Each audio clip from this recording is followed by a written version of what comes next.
आज का दौर कलयुग का दौर है। इस दौर में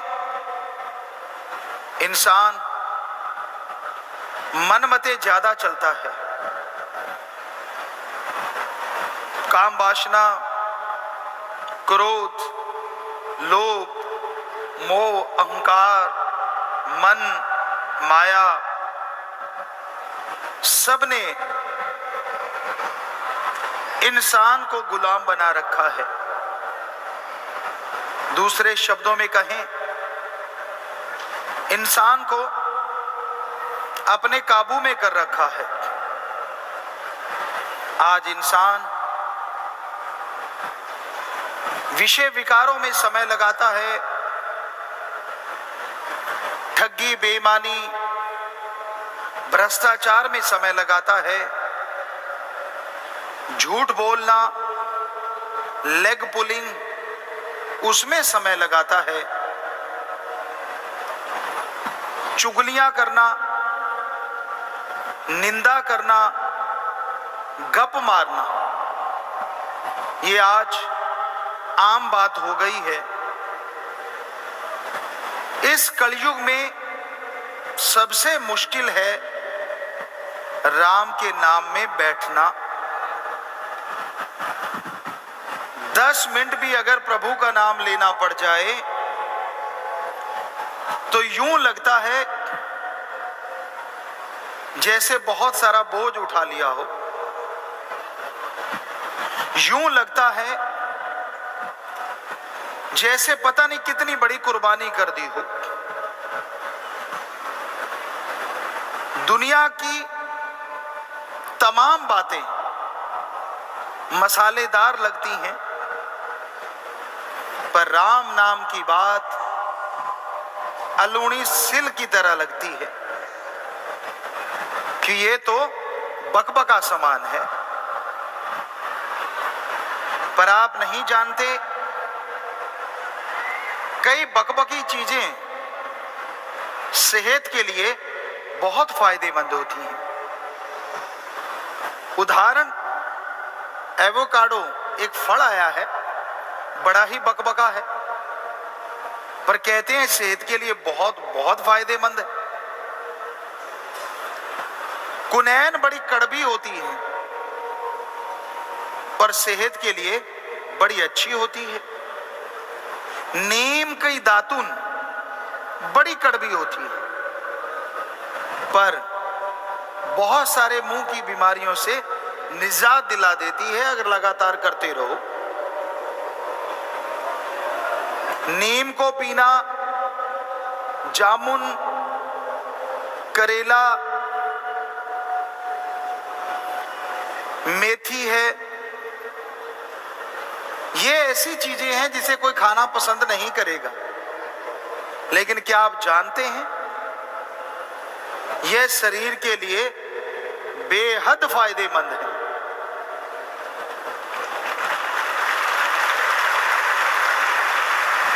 और पुरातन में लोग इन्हें खाया करते थे। गांव में बड़ा अच्छा सा फल होता है नीम की निमोड़ी। नीम के बीज लगते हैं, पहले ग्रीन कलर के होते हैं और फिर येलोइश कलर हो जाता है, फिर हल्का सा ऑरेंजिश कलर जाता है। तो येलो या ऑरेंज कलर होता है। उस समय नीम की वो निमोड़ी चूस ली जाए तो बड़ी मीठी होती है और बड़ी ही गुणकारी होती है। सो कहने का मतलब, हर मीठी चीज फायदेमंद नहीं होती और हर कड़वी चीज कड़वी नहीं होती। मीठे में चीनी है और डॉक्टर सारे मानने लगे हैं सबसे घातक है। नमक है, सबसे घातक है। और आप नमक मिर्च वाली बातें ही पसंद करते हैं। जब खाने पीने में नमक मिर्च घातक है, तो जो बातें भी नमक मिर्च वाली होती हैं वो भी उतनी ही घातक हैं।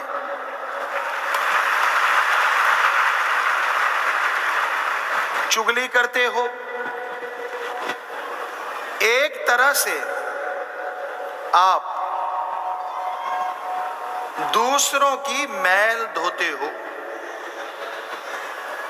एक तरह से आप दूसरों की बुराइयां अपने अंदर प्रवेश करने का मौका देते हो। इसलिए कभी निंदा चुगली, बढ़ा चढ़ा के बात नहीं करनी चाहिए। लोगों का एक रुतबा हो जाता है। लोग कहते हैं ये बंदा तो यार झूठ ही झूठ बोलता है, सारी जिंदगी निकल जाती उन लोगों की, पर जब तक 10-15 झूठ ना बोल दे रोटी हजम नहीं होती। और कोई उन पे यकीन नहीं करता, पता है कि छोड़ रहा है। तो बातें वो करो जिसका कोई मूल्य हो। राम नाम की बात करो, हम गारंटी देने को तैयार हैं, एक एक बात का मूल्य लाखों करोड़ों से बढ़ के होगा।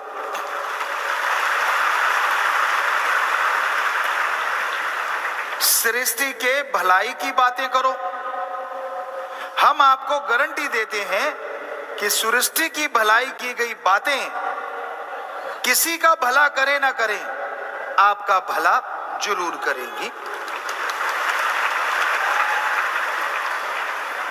पुण्य दान की बात करो, सच्चा पुण्य, सच्चा दान, बीमारों का इलाज करवा दो, भूखों को खाना खिला दो, प्यासे को पानी पिला दो।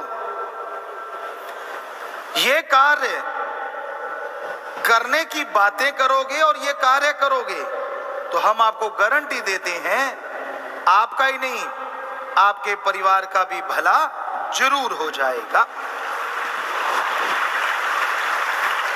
तो ये वो बातें हैं जो मूल्यवान बातें होती हैं। देश की तरक्की की बात, समाज के तरक्की की बात, इंसानियत के भले की बात, ये बातें बैठ के करो। राम नाम की बात, जैसे जैसे ये बातें आप करते जाओगे वैसे वैसे आत्मिक शांति, आत्मिक आनंद आता जाएगा। लेकिन ऐसी बातें करने वाले बहुत कम होते हैं। आप सत्संग आते हैं, हम भी सत्संग में आया करते थे, बैठा करते थे, और हम देखते थे कोई नया सज्जन आके बैठा है, उससे हाथ मिलाया, सुना क्या हाल चाल है। उधर राम नाम की चर्चा हो रही है, इधर कुछ और चर्चा हो रही है। बड़े दिनों बाद आए, यार क्या हो गया। वो शुरू हो जाता है, मेरे घर में ये परेशानियां थी, मेरे घर में वो था, मेरे घर में ऐसी तकलीफ आई, मेरे शरीर में ये तकलीफ आई। जिसको सुना रहा है क्या वो तेरी तकलीफ दूर कर देगा? नहीं ना। अरे सत्संग में तो खास करके कोई भी तकलीफ, कोई भी परेशानियां हैं, अगर लगन से सुनोगे क्या पता मालिक एक पल में दूर कर दे।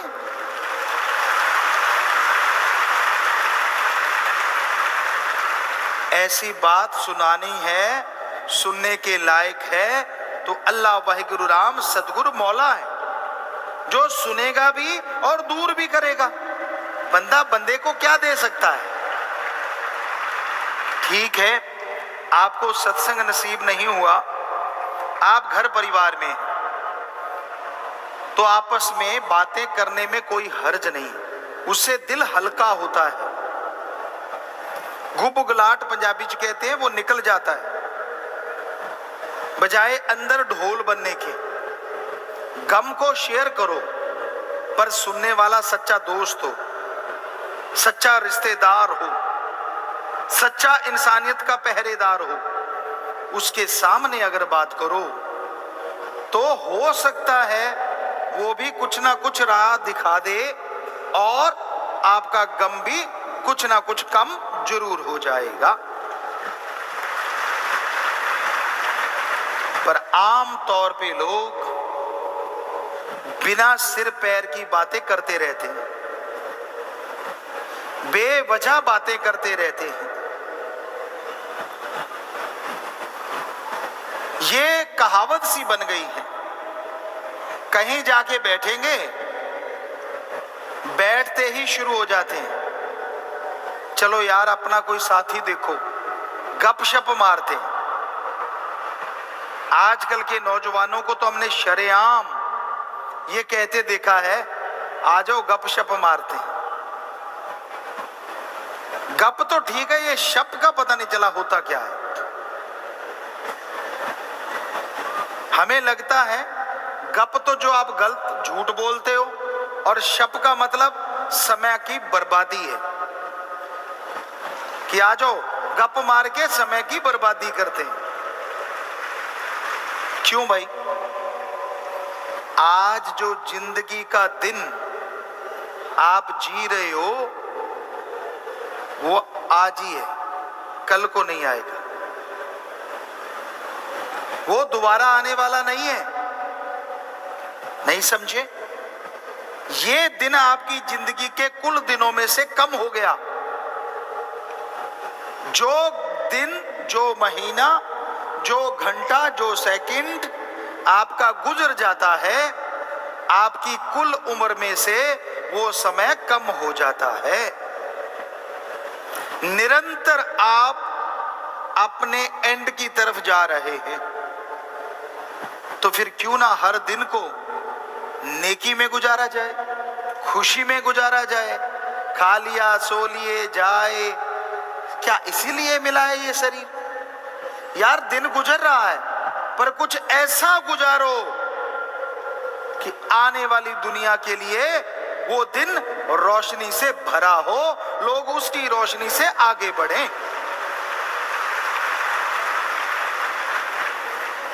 और वो दिन गुजरेगा राम नाम से, लोगों का भला करके, अच्छे कर्म करके।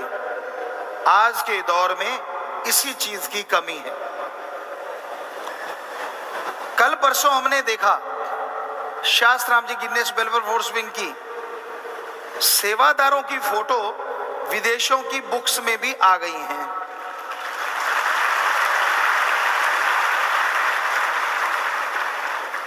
और वो फोटो इसलिए नहीं आई कि उनमें कोई खास बात है, फोटो इसलिए आई क्योंकि उन्होंने खास काम किया, मानवता भलाई का, इंसानियत के फायदे का। तो नाम रोशन हो गया, लोग याद रखते हैं कि हाँ ये अच्छे काम करने वाले हैं, ये भले काम करने वाले हैं। तो इसलिए अच्छाई में समय लगाओ। आप समय का दुरुपयोग ना करो, सदुपयोग करो। समय तो गुजरेगा, लेकिन गुजरते समय के साथ साथ आपको समझ लेनी चाहिए, ना समझ नहीं बनना चाहिए। कई लोग अच्छी भली जिंदगी गुजार रहे होते, पर जैसे जैसी उम्र बढ़ती है उनके गलत कामों की लिस्ट बढ़ती चली जाती है। ये गलत है। आपको अच्छे कर्म करने हैं, आपको भले कर्म करने हैं, आपकी बुराइयों को आपने छोड़ना है। कई बार लोगों को होता है जिंदगी का तजुर्बा ही अब आया है, पहले तो पता ही नहीं था जिंदगी जीनी कैसे है। पहले तो मालूम ही नहीं था जिंदगी में क्या नजारे मिल सकते हैं। अब उम्र हो गई, कहते मुझे तजर्बा आ गया, और लोग गलत कर्म करने लगते हैं। अरे उम्र गुजर गई, इसका मतलब ये नहीं है कि गलत कर्म नहीं किए तो पश्चाताप हो रहा है, बल्कि अच्छे कर्म नहीं किए उसका पश्चाताप होना चाहिए। और सिर्फ पश्चाताप नहीं होना चाहिए, बल्कि अच्छे कर्म करके जो समय रह रहा है उसका सदुपयोग करो, क्योंकि समय का सदुपयोग आपको समाज में, परिवार में इज्जत दिलाएगा, वो तमाम खुशियां देगा जिसकी कभी आपने कल्पना नहीं की। समय का सदुपयोग करना बेहद जरूरी है। और हमारी संस्कृति बहुत महान है। आपको जो लगता है कि हमारी संस्कृति में कमी है, ये आपका भ्रम है। हम महान सभ्यता का हिस्सा हैं, जिसने पूरी दुनिया को सभ्यता सिखाई है। हमारे देश में यह सिखाया गया है 25 साल की उम्र तक ब्रह्मचर्य का पालन करना चाहिए। और आप नहीं जानते, पहले 25 सालों तक, खास करके 23 सालों तक ब्रह्मचर्य का पाठ ही पढ़ाया जाता था। इसलिए योद्धा शूरवीर, अगर आप कहते हैं पहले ताकत ज्यादा थी तो दिमाग कम था, तो ये आपका गलत फहमी है, आपकी गलत सोच है। पहले साउंडलेस जहाज होते थे, आज तक नहीं बने। पहले एटम परमाणु कंधे पे होता था, आज तक नहीं हुआ। पहले एटम परमाणु चल जाता, उसे रोका जा सकता था, जो आज तक संभव नहीं हुआ। पहले जब चाहते थे बरसात करवा लेते थे, आज तक संभव नहीं हुआ। तो पहले शरीर ही पावरफुल नहीं होते थे, दिमाग भी आज से कई गुना ज्यादा पावरफुल और स्वस्थ होते थे। क्यों? ब्रह्मचर्य। 25 साल तक बच्चों को पता ही नहीं होता था गृहस्थ जिंदगी होती क्या। गुरुकुल में पढ़ाया जाता था, सख्त निर्देश होते थे। 23 साल तक ब्रह्मचर्य के अकॉर्डिंग युद्ध कला, विज्ञान कला, धर्म कला, समाज कला, बहुत सारी और कलाएं यानी शिक्षाएं दी जाती थी। हर क्षेत्र की शिक्षा दी जाती थी। और 23 से 25, 24-25 साल में थोड़ा थोड़ा गृहस्थ जिंदगी का बताते बताते 25 साल के बाद शादी होती थी। तब पता चलता था कि अच्छा ये नर और मादा होते हैं। अदरवाइज ब्रह्मचर्य पे ही जोर दिया जाता था और लोग सच्चे दिल से पालना करते थे। तो तब जो हाइट होती थी वो इंचों में नहीं, सेंटीमीटर में नहीं, फुटों में नहीं, हाथों में नापी जाती थी। ये 7 हाथ का, 7 का मतलब 10.5 फुट का कम से कम माना जाता था। और आजकल 7.5 फुट ही हो जाए तो पता नहीं क्या हो जाएगा। यूं लगेगा जैसे आदमी में कोई ऊंट घूम रहा है, क्योंकि आजकल के ऊंट की हाइट इतनी है। तो 10.5 तो ऊंट भी बेचारा मुश्किल से पूरी कर पाता है। तो पहले हमारी ही प्रजाति थी, हमारे ही पूर्वज थे जिनकी लेंथ, जिनकी हाइट इतनी होती थी और पावर कितनी होती होगी वो तो पूछो मत। दिमाग कितना तेज था वो भी कहने सुनने से परे। ये तो पतन हुआ उसका, पुनर्विकसित हुआ इंसान, तो जाके लगता कि आज पहले पिछड़े वाले थे, आज वाले ज्यादा तेज हैं। ये आपका भ्रम है, कोई तेज तूज नहीं है आप। आज के युवा को ज्यादा ही अहंकार हुआ हो तो साउंडलेस जहाज बना के दिखाओ, एटम को कंधे के टांग के घूम के दिखाओ, जब चाहे बरसात करवा के दिखाओ। चंद्रमा सूरज की रोशनी से खाना बनाया जाता था, सफल कॉलोन ज्ञाता थे लोग। अभी तक तो संभव हुआ नहीं। तो इतने साइंस में आगे थे हम लोग, बहुत ही आगे थी संस्कृति, भारतीय सभ्यता। लेकिन आपने उसे मामूली बना दिया क्योंकि आप कदर नहीं करते। आपको लगता है जो विदेशी लोग हैं, विदेशों में रहते हैं, शायद उनकी सभ्यता, उनकी संस्कृति हमसे ज्यादा है। ये आपका भ्रम है, गलत सोच है। अरे आप तो इतना ही जानते हैं ना, 0.0 भारत ने दिया पूरी दुनिया को। पर आप ये नहीं जानते, प्यार की परिभाषा सिखाई भारत ने पूरी दुनिया को।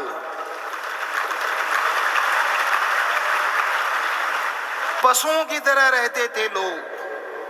हजारों साल पहले पवित्र वेदों में प्यार की भाषा सिखाई गई और यहीं से ये भाषा पूरी दुनिया में फैली। इसलिए आप यह मत सोचो कि आप पिछड़े वर्ग से हो। संस्कृति, सभ्यता उदय कहीं से हुआ है तो वो है भारत। पूरी दुनिया को सभ्यता सिखाई है।